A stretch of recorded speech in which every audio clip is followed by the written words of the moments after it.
gentlemen, I'm just showing you a little decoration that's in my classroom before I flip this around.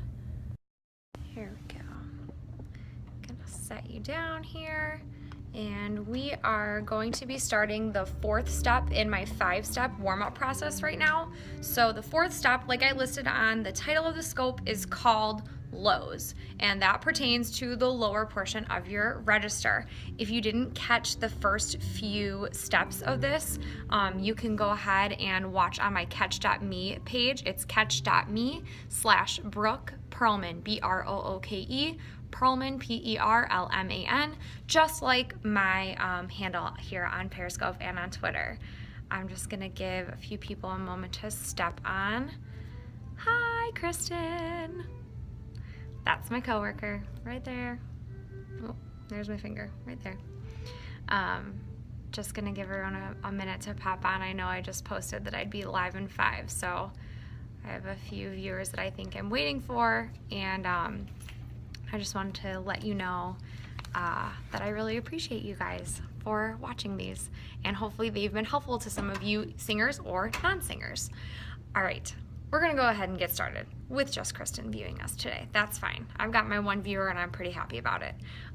So I'm going to assume that you have already done steps 1, 2, and 3, which are posture, breathing, and then buzzing and humming. This last step that we're gonna take care of is to control and to warm up that low range in your register. So I usually like to start just simple, ma,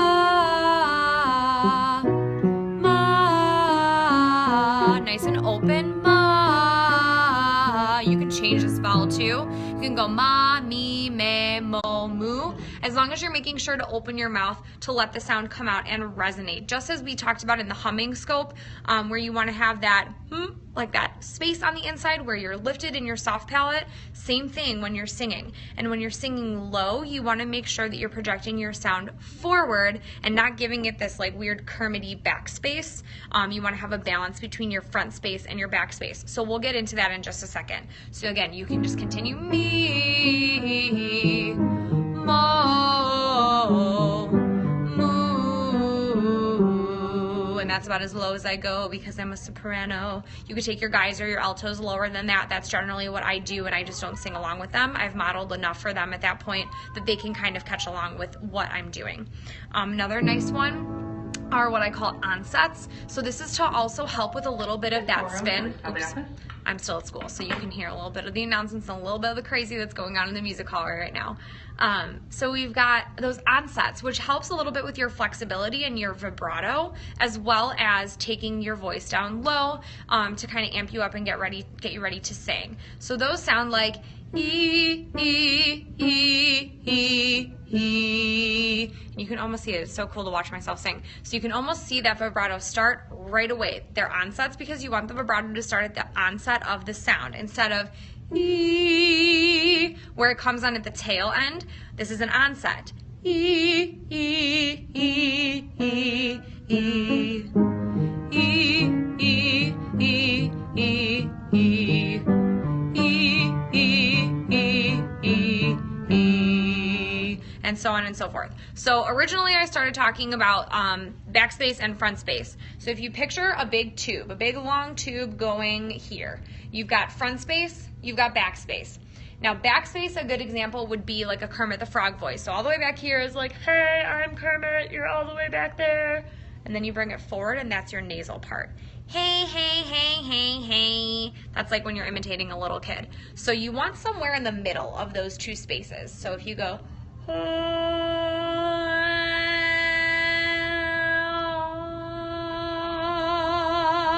you can kind of find somewhere in the middle. It's kind of fun to play with that. Again, weird things that vocalists do, it's totally fine. Just get comfortable with it, especially if you're gonna want to be a singer, you're gonna do some weird stuff. So other low warm-ups that I like to do have a little bit more movement. Me, me, me, me, me, me, me, me, me. You can find some different vowels that you like too. Mama, mama, mama, mama, ma, just to get some diction going. Mama, mama, mama, mama, ma. Moo, moo, moo, moo, moo, moo, moo, moo, moo. And then all the way down here, this is one of my favorites. This is V, ve, va. Viveva, viveva. We're working on keeping the chest voice and bringing it up. Viveva. So if you keep a hand here, you can feel it vibrate. Viveva, viveva. I'm still in my chest voice. Viveva, viveva. I can still do one more, I think. Viveva. Pretty close. So about that point, if you have any students that wanted to flip to their head voice, you can continue to take that one up, and that would be a really great transition into then warming up your step 5, which I bet you could guess if we're taking it up. Step 5 are your highs. Hopefully this was helpful for Kristen and for anybody who's watching it on the replay. And come and check out more scopes as we go along. I'm going to try to tune in every week and more often if I can. Thank you, Kristen. I will catch you guys later. Bye-bye.